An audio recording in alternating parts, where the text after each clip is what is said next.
大家问千万字，逐工要跟大家做伙来捌一字。咱人有时阵心肝若忧闷，就想讲出去行行咧来解心闷。今仔日要甲大家小解这一字，就是闷。读要稳闷第7条，闷是形容一个人心内无快乐、郁郁、无爽快，或者是有烦恼。咱讲是闷，或者闷闷，或者是讲闷悠悠、忧闷。心肝若是忧闷苦痛，咱讲是闷痛。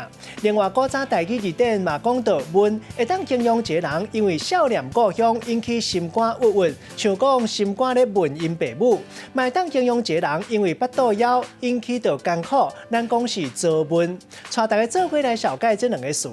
头一个读做闷闷，会当形容一个人心肝忧郁咧行；嘛会当讲是一个人因为身体无爽快，敢若微微啊疼咧行。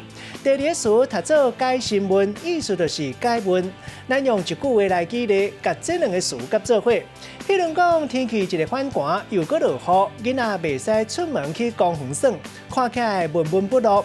父母带囡仔入室内运动，春运一个解心闷。